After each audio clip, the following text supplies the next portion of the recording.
right. Well, thank you everyone for joining our April edition of the Talesport with Power Platform user group. Very excited to see some of the familiar names here, and then there's some new names. So thanks for joining and taking the time to join our user group tonight. And today we have Adam and Wisam joining us for a very exciting session on Copilot Studio and ChatGPT style bots as well. And I'm lucky to have these two amazing colleagues. They are colleagues. We work at Lantern, and today's focus is going to be on the sessions. Is a session that they performed or they presented at the uh, Canadian Power Platform Conference. Was that back in was it March? March Was it March, 16th, right? yeah. Yeah. And so we get to see get a good peek at the content, and then they're also going to walk us through how just the whole inception and what went into building it. So very excited for that. Just some quick intros for those who are new. I'm Geeta Sivsalam. I am a practice lead with Lantern, focused on Power Platform and very passionate about fusion dev scenarios where we can blend the worlds of low code and pro code. Enthusiast of all things Azure, AI, Microsoft 365, and of course the Power Addict. I'm also business applications MVP, and feel free to connect with me. I often try to share my trials and tribulations on social media, and always happy to help in the best way I can if you have any questions. So for today's agenda, we're going to go through a couple of announcements, just so we've heard in the past month since our last meeting. So we'll walk through that, and then we'll hand it over to Adam and Wisam for their session, and then we'll open it up for open forum. And then while the session is going on, feel free to post questions on the chat, raise your hands, and I will be right there to help queue that up for our speakers today. All right, let's get started with our announcements. So I've got about top 3 announcements that I handpicked because this first one has a lot of goodness going on. So since we last met, there is the March 2024 Power Apps feature updates that were released, and this is a monthly feature update that the Power Apps product team releases. And so this one that just got released late last month, and we got a great set of updates for makers, admins, and users across Power Apps, Dataverse, and Copilot. Now, there's also a white paper under the trust section, which I will drop links for shortly in the chat, which shows you how to align your Power Platform with security practices. So you get to learn how to use the tools and technologies in the platform to configure and manage your apps and data. And everything is based on your security requirements and any compliances that you have in place at your enterprises. Under the maker productivity, there's a whole bunch, but I'll kind of shine some light on a couple there that are very important to keep in mind as you're working through your use cases or business processes. Number 1 is introducing the inline actions for Canvas apps. And I don't know, have any of you already seen that shown up? It's one of those actions that which has Copilot and a lot of inline actions that just shows up a power control. It could be a gallery or any of those controls. You might already see it in your tenant. I see it on my tenant. You probably have, if you don't see it, I'm sure it's going to hit the tenants pretty soon. And what this does is it allows you to work with those controls without having to leave the canvas. So they let you quickly update your data, pick the layout without having to go out of the zone. Like how you used to have a flyout panel right on the right side whenever you want to make some tweaks to the properties of the control, or now you're able to kind of do that in line within the control itself. So it's a big time-saving thing for makers, and it kind of brings the power of Copilot right to where you're working as well. So you are able to ask questions about programming by example. Like you could provide an example of how you would want a value to be formatted. Let's say you want it to be formatted in a currency format, and and if it's a control that you have on your gallery and you want it to display it in a currency format, you're able to use those inline actions Copilot feature to ask the question, and it will suggest what Power Effects line of code to use. And for those of you who are new to the platform, Power Effects is the name for the programming language that we use in Power Apps, which is for building front-end applications that go across platforms. And think of it as a combination of Excel-like formula, and then also the drag draw feature that you have in PowerPoint, and pretty much that's how the Designer Studio works. One other feature I do want to call out as part of the 2024 feature updates is the ability to directly call SQL Server stored procs in Power Apps. So this is a feature that I've been wanting, and this is one of those most common user voices so that you don't have to call a cloud flow to go make a call to a stored proc. This was a missing feature, so we finally have it. It's in preview release, and so you are able to use that to speed up the performance of your Power Apps over a SQL Server by directly calling a stored procedure from PowerFX. So this ability to call these stored procedures for the SQL connector directly is an extension to the existing tabular model that it uses, and it gives users access to tables and views, and like how you can connect to a data source and see all of that. It's kind of follows the same pattern. You can now invoke the stored procedure from PowerFX on action controls and galleries and tables. Now, this feature extends an ongoing support, enabling customers to modernize their apps over SQL Server, and then also in the cloud when it's on-prem via Data Gateway.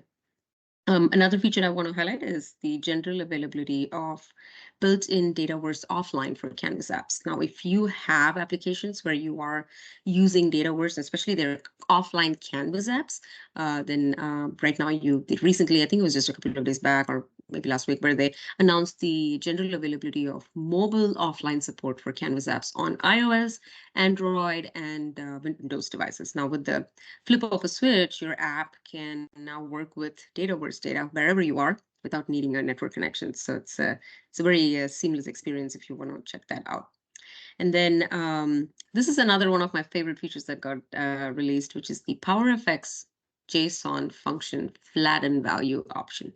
So normally when you would pass in an array, when I say an array of numbers, for example, you have your square brackets and then you have 1, 2, 3, that's the format that you send, which in PowerFX is considered a table of records. And if you're familiar with using PowerFX to parse that value, you would know that it would return a table of records where each record contains a value column. And especially if you are coming from a pro dev background, or if you're used to like JavaScript, you would know that notation normally just represents an array of 3 numbers, and it should be more seamless to work with it. But it becomes a challenge when you're trying to translate it to and from JSON and PowerFX. So to make that easier, the product team has added a new option to the JSON function that flattens the value table into a JSON array. So now it's a lot more easier to work with that. So definitely take a look at that and see if you can optimize and refactor some of your other applications that you have in place. And then let's see. Just trying to admit the person who's right there. Let me go back to our presentation here. Yep. And one other thing I want to highlight is under the end user productivity option. There is the Power Apps mobile users can now set up an app as a startup app. So, but metrics show based on telemetry that the product team has been gathering is that 70% of the Power Apps mobile users open the same app every day. And to open that app, they have to tap on the little Power Apps mobile icon on their devices and then wait for the homepage to load. And then you go and tap again on the specific app that you want to look at, right? Which is, it's a number of clicks to get to one app. And then the loading experience itself takes about 10 to 20 seconds to load. So users do end up waiting for a long time to open the app, especially if they're using it every day. So this experience can also, hamper down their productivity. It could lead to frustration when the devices are, more on the lower end of capacity. And so they want, and then, what you end up doing is creating deep links and, complex shortcuts to test these apps as you're creating. So this startup feature will address these issues. So once an app is set as a startup app, it opens by default when a user opens Power Apps mobile app. And it not only saves the wait time for the load, but it also saves you an extra tap or a click to get to your app that you would want to open every day. So that's just several of good features that were announced. Now I will be dropping a couple of links once I'm done with the announcements. So be sure to go read out, do a quick read on all of them to see where they're applicable for applications that you're building on your end. This next one here is the public preview of the SAP OData connector. So the SAP OData connector is now available in public preview in all regions for Power Apps and Power Automate. So if SAP is a legacy system that your organizations are using, so this is something that you would want to keep an eye out for. So during public preview, you have the ability to test with Power Automate Cloud Flows that can access SAP data through this connector. So you see that little picture that shows you the different types of actions that you have. Is you can create an OData entity, you can delete, you can query, read and update. So you have the basic CRUD operations that are already available as part of it. So right now, the authentication mechanisms that are supported by the SAP OData connector are basic auth, anonymous, and then the API key authentication. They are also working on additional authentication mechanisms to enhance the usability of that connector, and I think the timeline for that and for this connector to become generally available is this summer. But and another thing that I want to add to this feature here is that it allows you to add. This connector will allow you to add API headers in the request, and it works well with your API management solutions, be it Azure APIM or your SAP APIM on your SAP technology platform. And if your APIs are protected with API keys, then you can add those keys as well to your SAP OData connector in the cloud flow. So that's just a verification for the APIM to make sure it's the right authorized request that's coming in. And you do need to have the right or the necessary SAP licenses in place. And then if you have that, there is also the capability of creating a single sign-on so that it's more of an end-to-end solution to access SAP in a more secure way. There are also scenarios where your SAP system or more on the SAP OData services that are not accessible from the internet. So in the case like in that case, you won't be able to access it from Power Automate either, right? So to allow that, you are able to connect your SAP OData service through a proxy or route them through a firewall.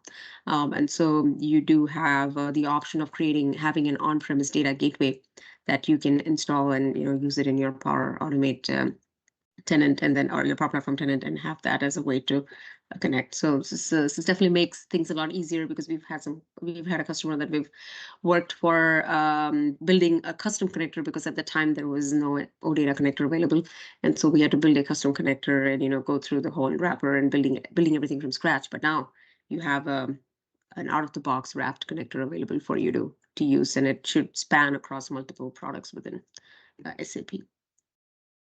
Right, the last announcement here is simplifying the Power Automate license management for admins. So this is generally available, and how this works is it's a process called auto claims for Power Automate licenses. It's a feature that simplifies your license management for admins and then also enhances your user experience. So with auto claim for Power Automate licenses, you can set up policies in your Microsoft 365 Admin Center that will automatically assign licenses to the users who need them. And then they can now, access the full potential of Power Automate. And, you want to make sure that those licenses match the usage scenarios that those users need. That's how you want to write those policies to be. And then, however, with assigning and managing licenses for Power Automate, with how it is today, it's not a very straightforward process, and it's a more time-consuming task for admins. They have to manually track the consumption for each user. They want to ensure that they have the required licenses to run their flows, and this can result in inefficiencies and and then also just lack of being very time efficient. So with the whole process of auto claim for Power Automate licenses, you can now set up these policies and it'll automatically assign the licenses who need them, and it'll reduce any admin burden on IT. Compliances will be met, and then also it'll improve your user satisfaction. Now, a couple of things to remember here is you can create this auto claim policy for the following types of licenses, which is the premium plan and then the per user plan on the Power Automate side.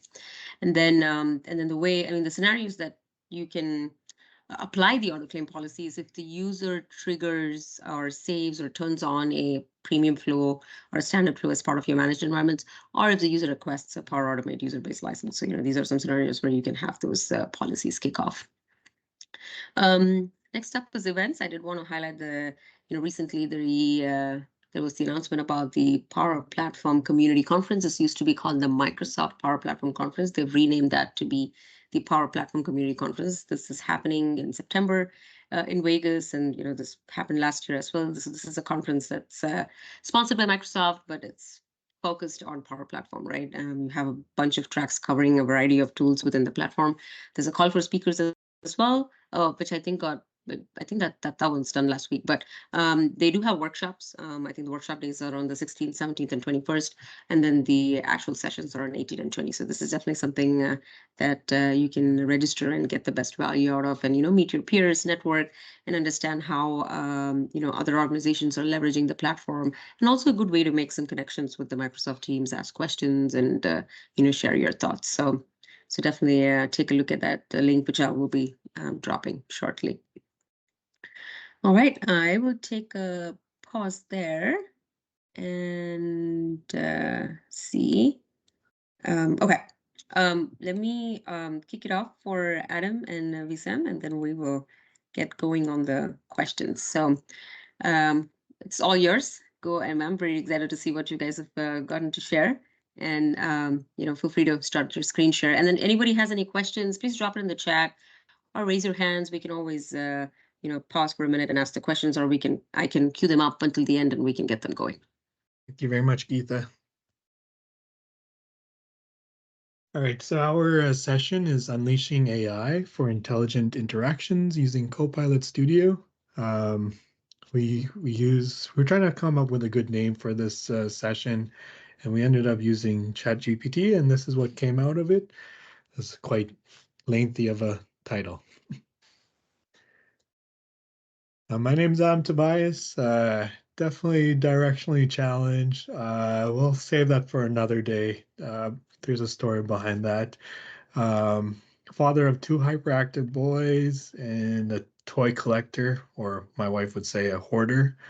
Have a bunch of Hot Wheels that haven't been opened, and hoping that I can cash out, and one day it will, if I can't win the lottery, then this is my investment.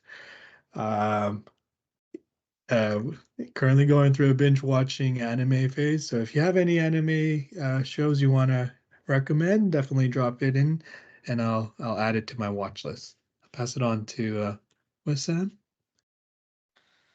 Awesome. Thank you so much, Adam. So my name is Wisam Fawzi. I'm a father of a little 2-year-old Terminator. My son just enjoys damaging and destroying my house, but what can you do, right? I'm also an amateur squash player. I try to play on weekly basis, just a sport I do enjoy the most. Okay, so as Geetha mentioned earlier, we gave the same talk back on March 16th in Vancouver in the Canadian Power Platform Summit. So that summit was really everything Power Platform.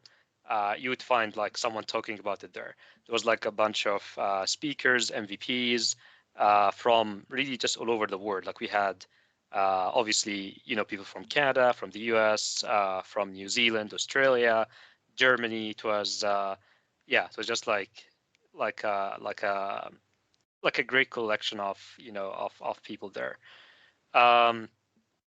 Honestly, it was great to meet all these people. It was great to learn from everyone there, and also it was really great just to share our knowledge and our thoughts with the community there. Adam, what are your thoughts on the summit?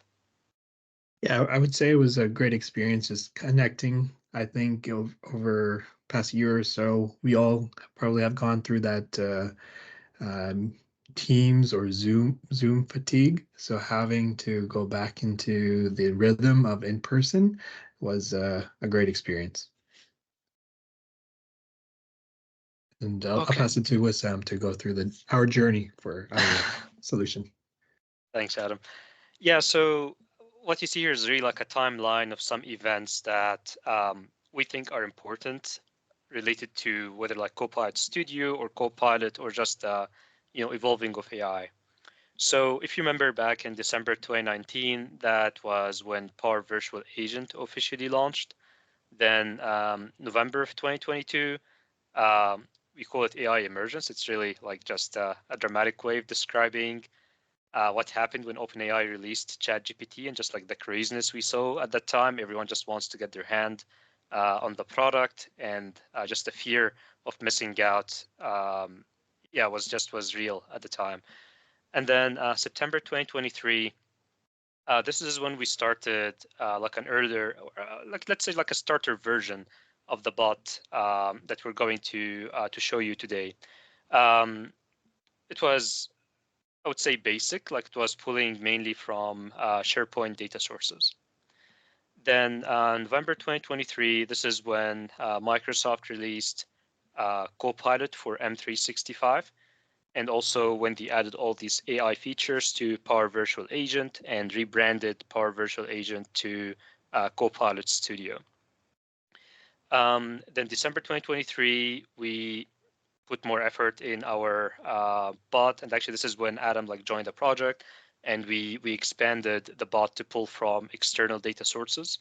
So in addition to like SharePoint, now it's pulling from other apps that are outside of Microsoft 365.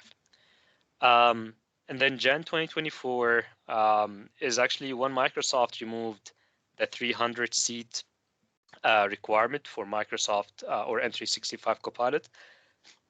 And actually, we think this is a big deal, right? Because when Copilot for M365 was released, like you had to buy like 300 licenses for a 1-year commitment, right? Which obviously like left a lot of organizations out. So yeah, we think this is a big event, and that's why we include it here. Okay, so that trigger, like really what made us even think about building this this bot. So I was in a meeting with our CEO at the time, and he was thinking, man, like, you know, we have like our projects data all over the place now. You know, like I'll show you in a second here, but like we have one system that we use for tracking projects, and then we have a different system that we use after a project is concluded to see, just to reflect and see if the project went well, or like what went well and what didn't go well. And then we have like a third system that has like all our employees, you know, like skills and all the projects they worked on, etc. So he was really hoping, like he was like, man, like, can we just have like one place where we can just ask anything about the project, and it would pull the data from all the different sources and just like show it to us in one shot. So at the time I had like some experience with Power Virtual Agent. And just luckily, Microsoft had just released generative answers. And that was like literally 2 days before that, 2 weeks before that meeting. So I was like, okay, let me see what I can do.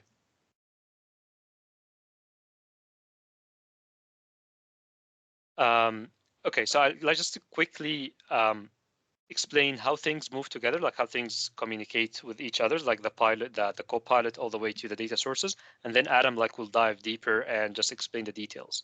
So just for now, all I want you to do is just imagine that you have your Copilot here. This is what you're talking to here at the top. And then once you enter your prompt, it goes to a GraphQL API. And just to be clear, like GraphQL API is completely different than Microsoft Graph. So just GraphQL API then connects to the other data sources and just like pulls everything from the external data sources.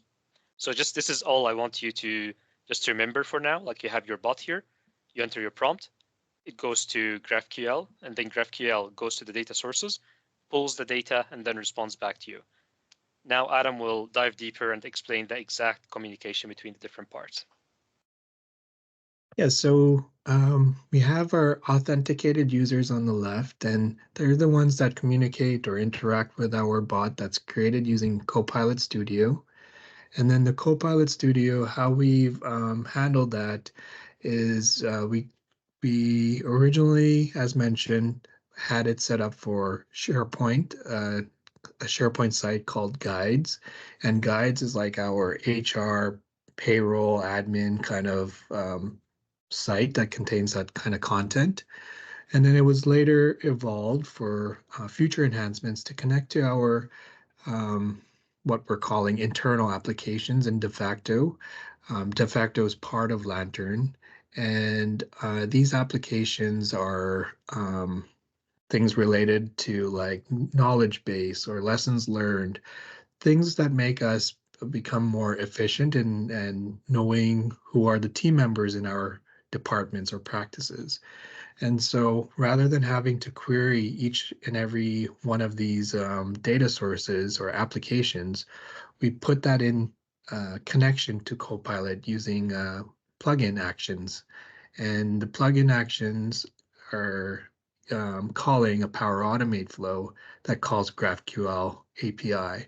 And GraphQL is an open source query language that gets only the data that we need and avoids any unnecessary data transfer. And additionally, the Power Automate flow also calls to Entra AD, which has an app registration that we've created. And every time a call is done, it will query for an access token just to authorize for the GraphQL API operation. So that's very high level how we've designed it. There's many ways to approach this. But we outweighed cost considerations, and we just wanted to explore or prove it out if this logically makes sense. And this is the approach that we went forward with it. I'll go through. I'll pass it on to Wisam to go through the demo. Awesome, thanks, Adam. Okay, so demo time. Okay, so Adam said, like, you know, one of the data sources is guides. So this is guides. So really, it's you know, like all our processes, like all our HR processes, like how do you request a vacation, how do you fill your timesheet, how do you research past projects, etc. So this is one data source that we're pulling from, and as you can see, it's just a SharePoint site. And then the other external data sources are the first one is Beacon. So what we're showing right now here is like the dev versions of our internal apps. They're not production, so nothing here is like, I guess just we can share everything here. It's like nothing like secret or anything. So what Beacon is as you can see here, it's stories, and it just shows. Oh, I guess I need to log in. Okay, yeah, this is when you're demoing and the demo gods are not on your side. Let me just refresh here. So like Beacon really is, it's just like your projects, you know, like how your how the project went, what went well, what didn't go well, who was on the team, etc., etc. And then the other data source is like people, and people, you can think of it as just our internal CVs.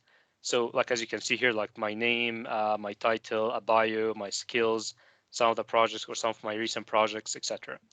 So these are the data sources that I will be demoing today. And our bot is, we called it Bright.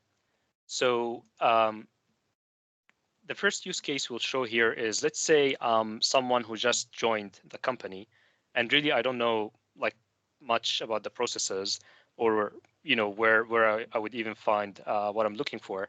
So I can just go to Bright here and I can ask, okay, I'm traveling to Vancouver. How do I book the flight? And go. So now what's happening under the hood here is you see that it goes ahead and it triggers this flow. Okay, so actually I think I need to sign in, but I just like show you like a version here. So it does call that flow, and the first step in the flow is that it generates an access token, like that's the GraphQL API access token. And then it goes ahead and it searches all our data sources. So as you can see here, it's searching Beacon, it's searching projects, it's searching people, and also actually searching SharePoint, but we're not doing that here in the flow because we can just configure this in the bot itself. So it's searching everything. So like it's really amalgamating everything related to your prompt from all the data sources, and then it goes back to you, or like it returns what it found, right? And if I just go back here, I just go to like when I was playing with it earlier, and you'll see here when I asked it like, how do I book my flights, what it came back with is really a detailed step-by-step guide for how do I do it, right? So here it says contact travel desk by sending an email to this, excuse me, and then in your email provide the following information, then do this, then do that, and also it adds a citation here. So now I can click on that link and it will take me to where it pulled this information from. And what you will notice here is that it's not that it just like, copied and pasted the content from here to like from my data source to the response. Like, no, it actually extracted the information and just like, gave me exactly what I'm looking for. So now a second, so the second use case here that we can go through is, okay, say I've been with the company for quite some time, and I just want to pull information from a specific data source. So in that case here, I started with search de facto beacon. So now I'm telling it, okay, you know what? I want the information just from this data source, right? And then it came back to me with, okay, certainly, I'm ready for your prompt. Please go ahead and let me know how can I assist you. So the follow-up prompt I entered is, okay, summarize this project, right? Like summarize this project.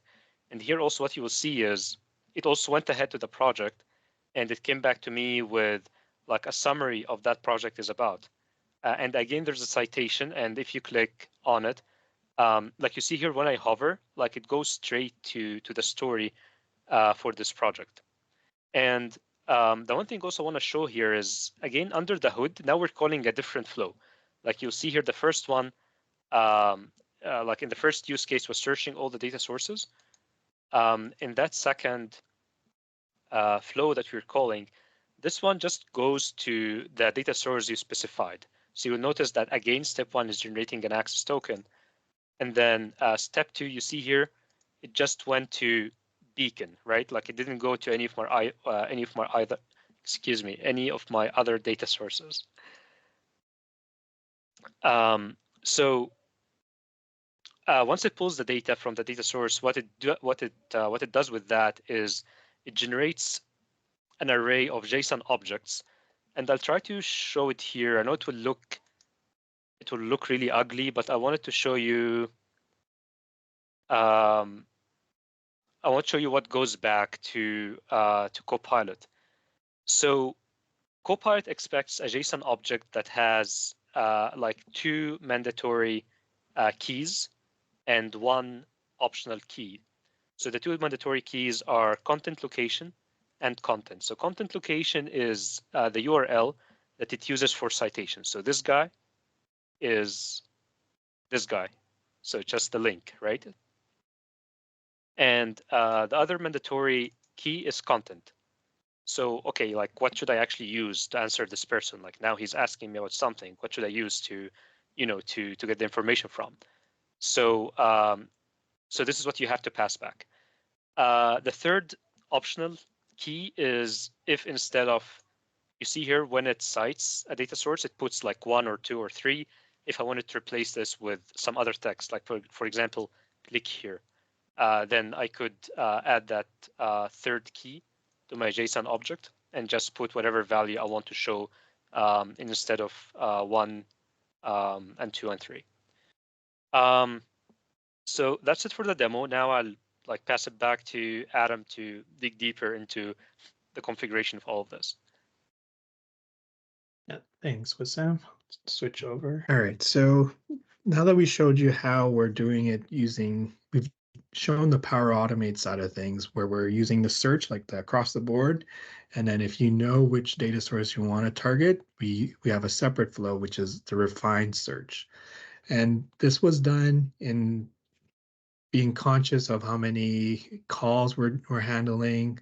We just wanted to, we don't want to have to use that prompt and query all of them. We want to just have it target a specific data source. So we thought there's both valid use cases to having those available for the solution. Once you get those flows created, then what would be done is setting up your app registration. As shown here, we have an app registration called de facto bot, and then making sure that the permissions for that bot is granted and consented. So in here we have Microsoft Graph permissions that have been granted for this bot. And then this portion here is permissions to our external or custom data, like the beacon, the people, and the projects. Once the Azure resources are completed, then you'd move along to Copilot Studio. And then how we get this set up is called plugin actions. And there's different types of plugin actions that you can, like different action types that could be defined. You can use pre-built connectors, custom connectors. In our case, we used Power Automate flows. And there's a bunch here that you can reference, or you can create a new one. You can upload a new skill. For our purposes, we just created the two, search and then the refined. And once you create these flows or reference these flows to those plugin actions, it will prompt you, what are your inputs and outputs?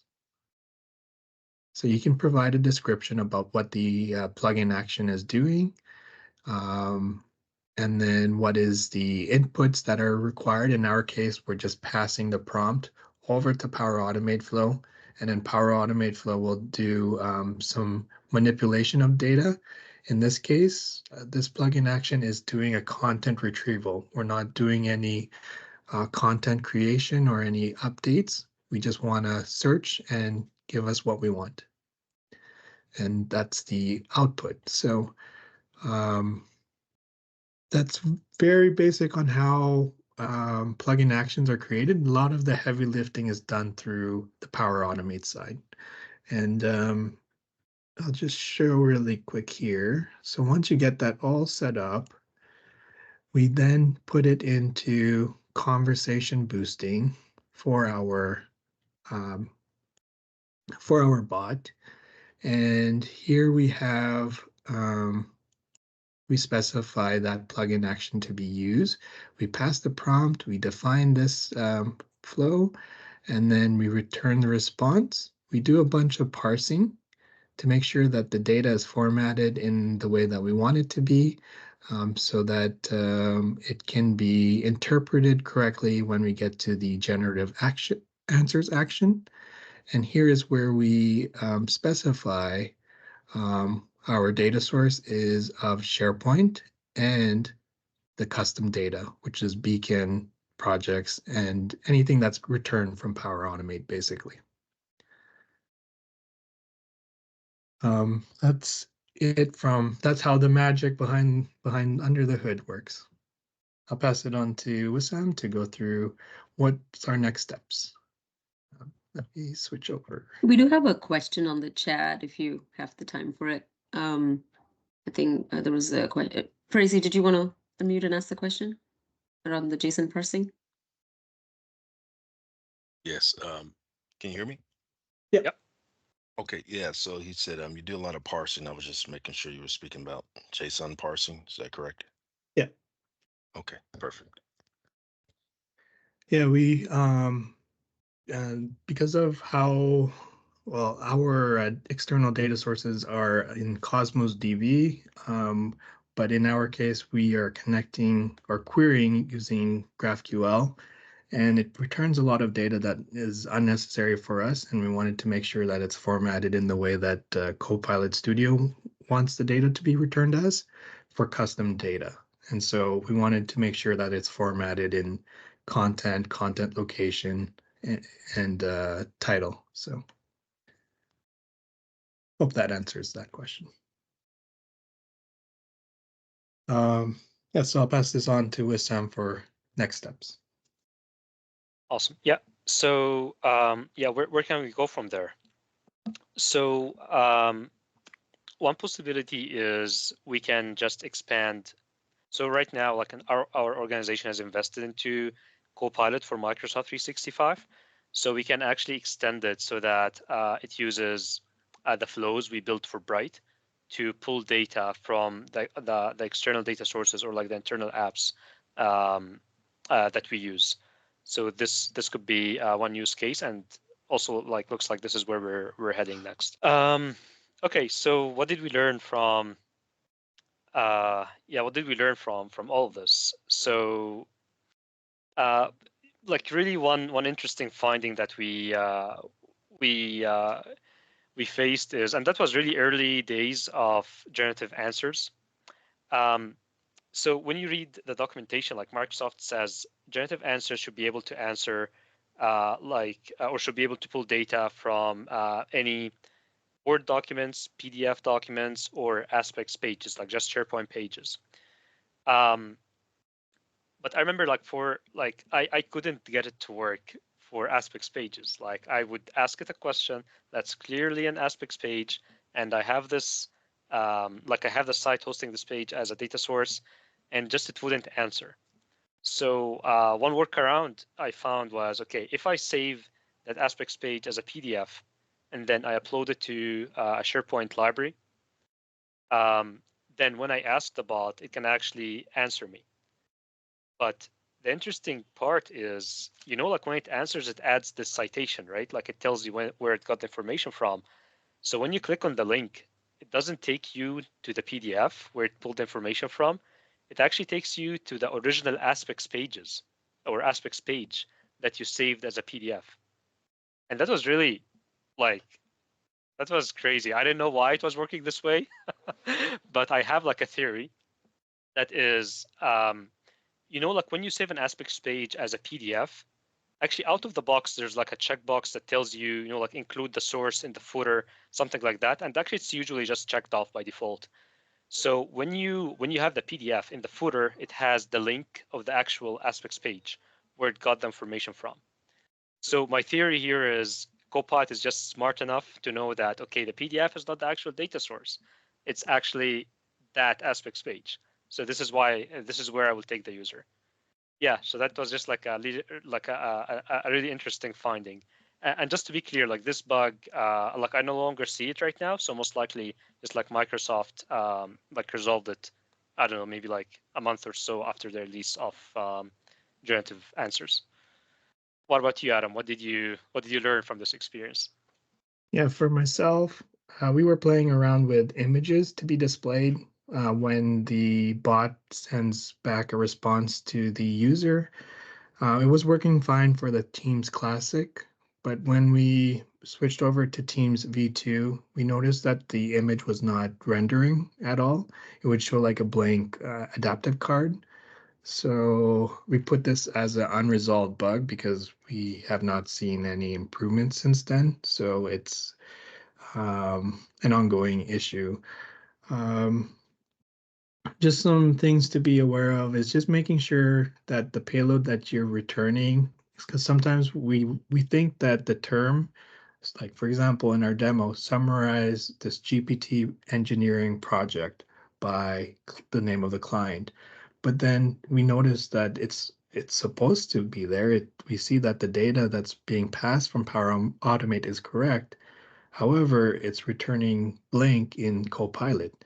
Why is that?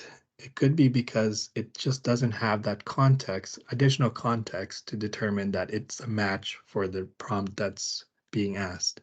So really dig deeper, like use the validate your variables, making sure that the data is correct. And it's really an art to figuring out what the prompt is, what's the right prompt for the right response.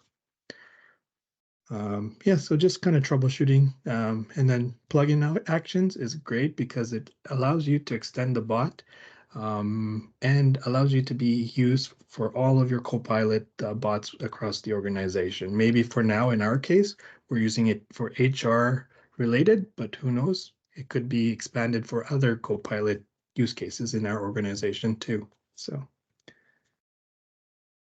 that's all for us. I think we have some questions in the on the Yeah. chat.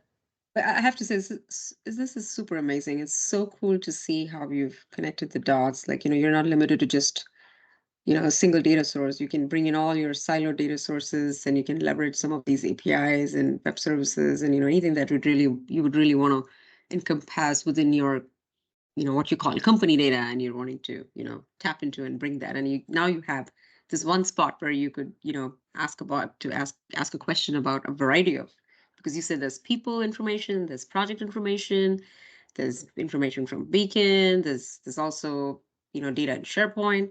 That makes it there's a lot of personal productivity enhancement in here too, right? Like for someone to actually go in and try and, sieve through a bunch of data sources to figure out an answer for a question, you might also just use this technology here, and push it to the limits as much as we can, and see if we can get it to be more efficient.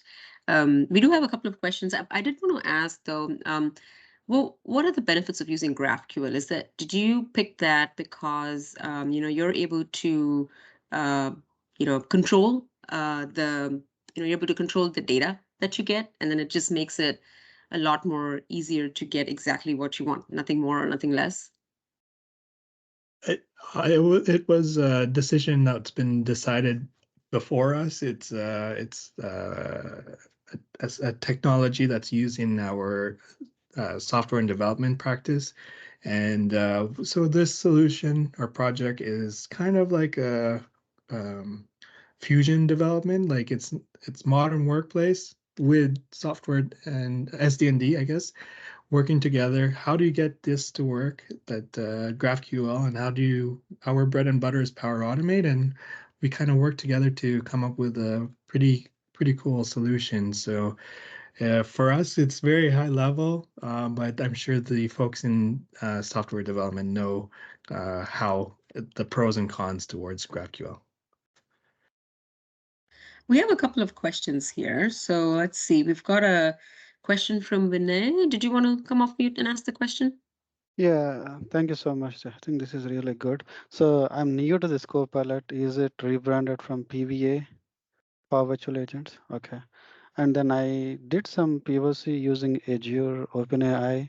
I think it's in the last year, sometime around October, with GPT 3.5, where it has similar use case with putting data in SharePoint and then training that model and then get the answers accordingly from the OpenAI.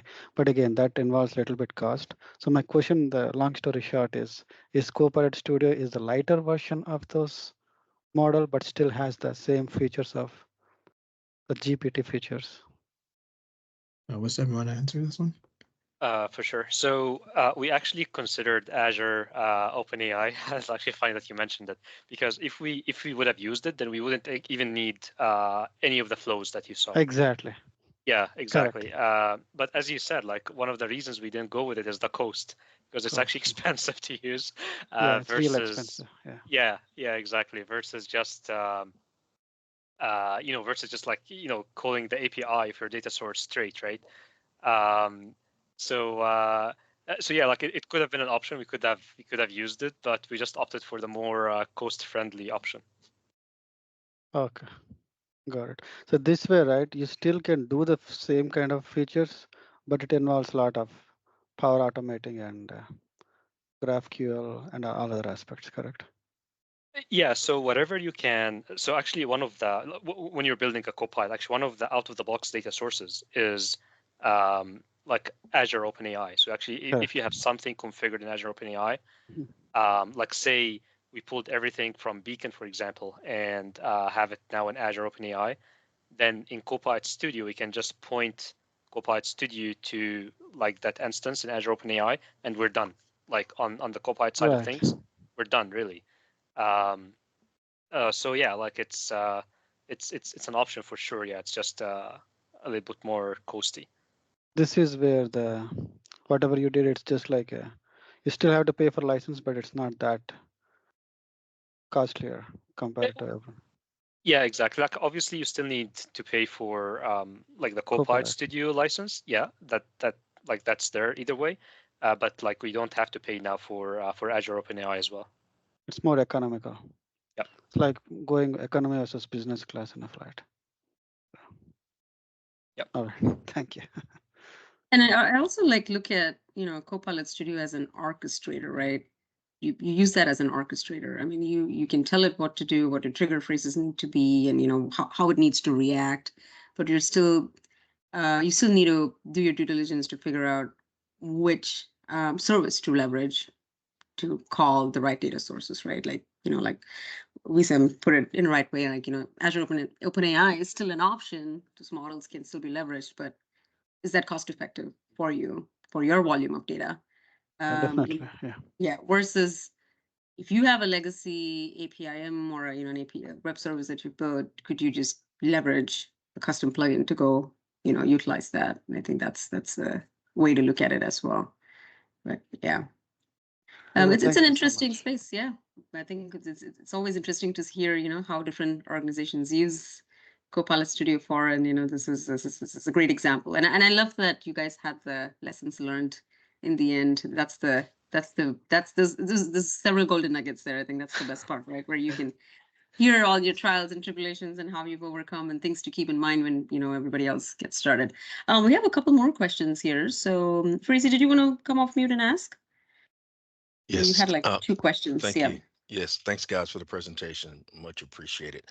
I think we were talking about the bot earlier, and I was just confirming that we're able to connect to other apps, and not just websites to build the bot. I think I was kind of going back and forth with within the organization, and then connecting with using those sites within our organization, and then now also connecting to apps outside of the organization. Is that correct?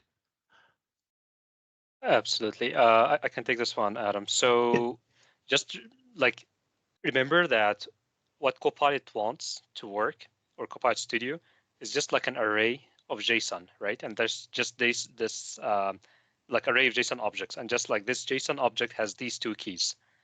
So really, it doesn't care how you get your data, as long as you format it in that JSON object format. So if you have an API and you can talk to it and pull the data and then format in the JSON object as that JSON object, then Copilot can work with that. If you have an on-prem database that you can pull from, so because we're using we're using Power Automate, we can actually pull data from an on-prem database, right? Yes. So yeah, just pull the data from your database and just format it, in that JSON format, and pass it to Copilot, and that can work with it. So it really doesn't matter what your data source is. As long as Power Automate can connect to it, then Copilot Studio will be able to work with it. Nice.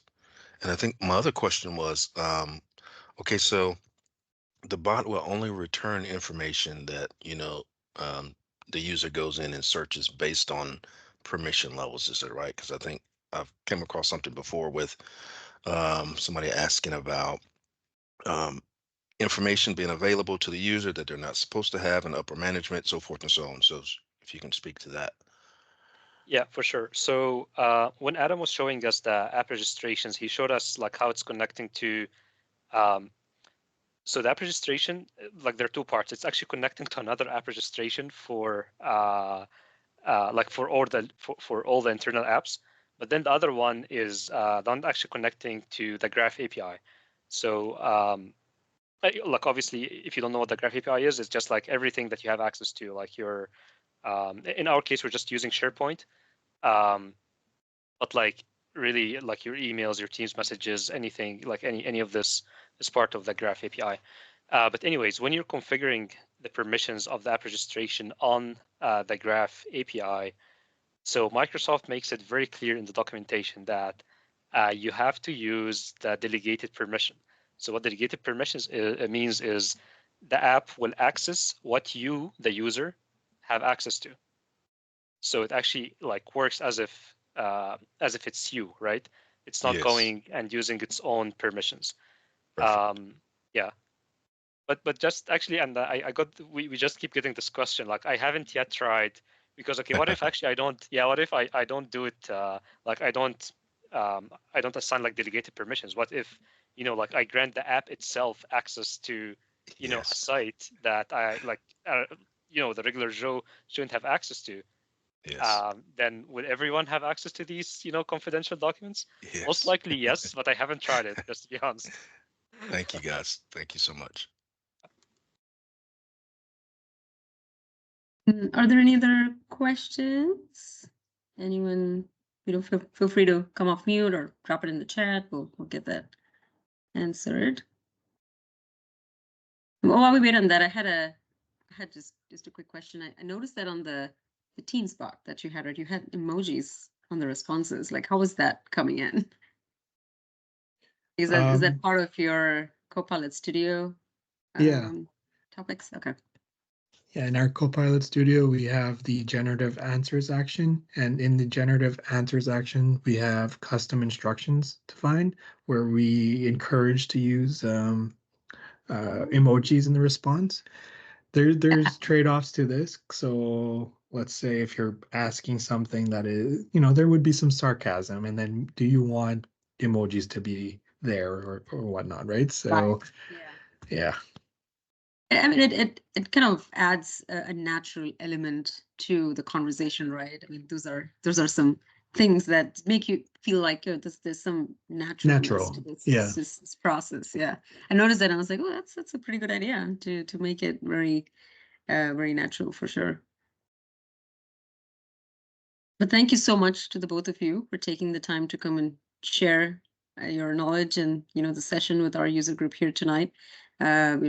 It was very insightful, and it's a really cool project. I think it's the whole design of it, the architecture, and then just how you started with inception and got into actually building. The whole story is very inspiring, and I'm excited to see what else we can continue to build with these set of tools. So hopefully we have more implementations to share, and and if any of you all have on the call here today have any, it doesn't have to be Copilot Studio, but if there's anything else or any of your work that you would like to show off, feel free to reach out. Very happy to have you guys as a speaker as well. So definitely reach out to me on LinkedIn or even on the community portal. I'm very happy to have you guys be their next speakers. And we host our sessions every month. Mostly around the last 2 weeks of the month, around either Tuesday or the Thursday. I hope to see you all. And I'm going to share the QR code for our user group just in case, if any of you here are not part of these groups, it's just an easy way to, keep yourself up to date on upcoming events and, anything that we have going on. And yeah, thank you for your support as always. And I look forward to seeing everyone on the next one. Thank you all. Thank you. Have a good one, Thanks, everyone. everyone.